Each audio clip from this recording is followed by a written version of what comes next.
प्रीति जी दिल्ली से। अगर राधे राधे महाराज जी। गुरुदेव भगवान, मेरा प्रश्न है कि जन्मों जन्मों के पाप इस मनुष्य जन्म में कैसे खत्म होंगे?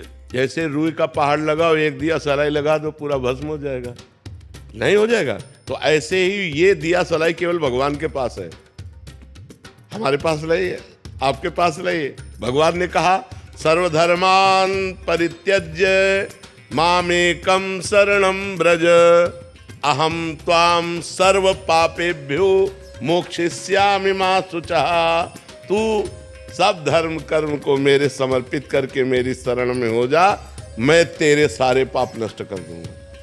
मैं तेरे सारे पाप नष्ट, भगवान सारे पाप नष्ट कर देंगे। तो हमें भगवान का नाम जप करना चाहिए, भगवान का नाम कीर्तन करना चाहिए, भगवान की लीला कथा सुननी चाहिए, भगवान के भक्तों का संग करना चाहिए, सब में भगवान की भावना करके सेवा करनी चाहिए। हमारे सारे पाप भगवान नष्ट कर देंगे।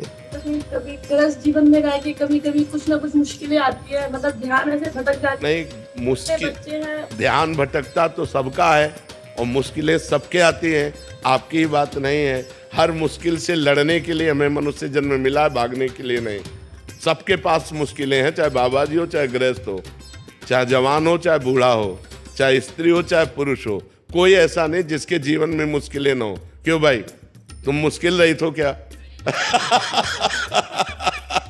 हम भी मुश्किल में है, तुम भी मुश्किल में हो, लेकिन हम मुस्कुराते हैं, तुम चिंता में हो।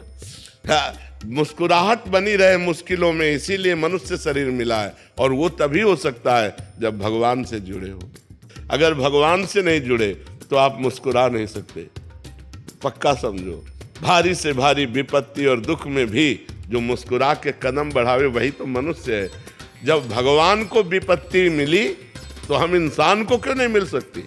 राम जी को सुबह राज्य मिलना था और समय के 14 वर्ष का वनवास मिला।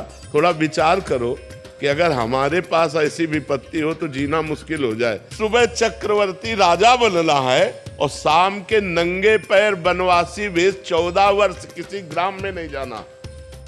14 वर्ष तक वनवास, कंदमूल फल पे जीना, कभी रोटी दाल नहीं खाना।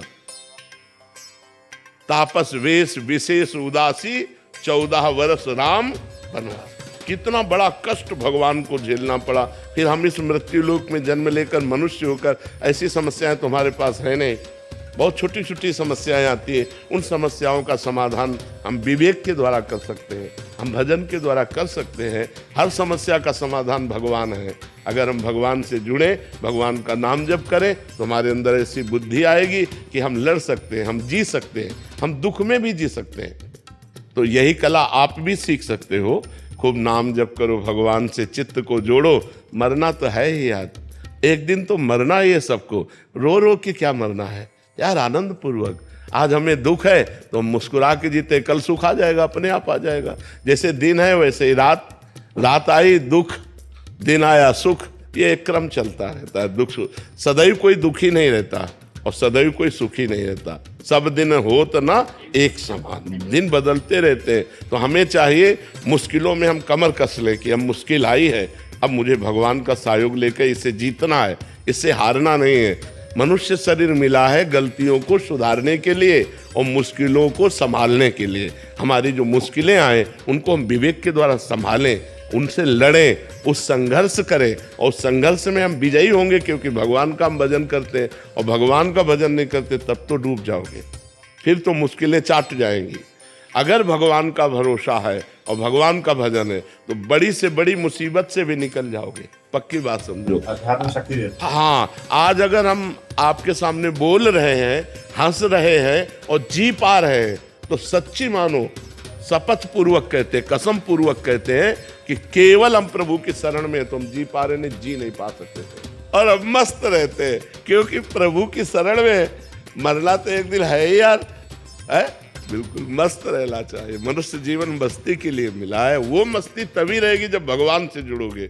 अगर भगवान